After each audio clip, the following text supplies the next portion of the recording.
শবে কদরের নামাজ কত রাকাত, নিয়ত কিভাবে করতে হয়, কি কি আমল আছে? শবে কদর বছরের সবচেয়ে শ্রেষ্ঠ রাত। এ রাতের ইবাদত খায়রুম মিন আলফি শাহর, হাজার মাসের ইবাদতের চাইতে উত্তম।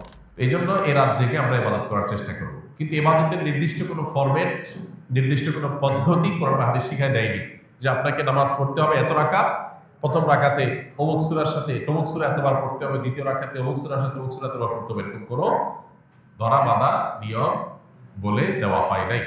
অতএব শবে কদরের নামাজ বলতে আলাদা কোনো ফরম্যাটের নামাজ নাই। আপনি দুই রাকাত করে নামাজ পড়বেন, ধীরে ধীরে সুন্দর করে যে কোনো সূরা দিয়ে পড়তে পারেন, যে কোনো সূরা যে কোনো সংখ্যকবার পড়তে পারেন, নির্দিষ্ট কোনো ফরম্যাট ঠিক করা নেই। শবে কদর উপলক্ষে একটা জিনিস শুধুমাত্র হাদিসে শেখানো আছে, জন্য একটা দোয়া, আল্লাহুম্মা ইন্নাকা আফুউন তুহিব্বুল আফওয়া ফাআফু আন্নি। আল্লাহ আপনি ক্ষমাশীল, ক্ষমাকে পছন্দ করেন, আমাকে ক্ষমা করে দিন। এর বাইরে শবে কদরের নামাজ বলতে আলাদা নিয়মের কোনো নামাজ নাই।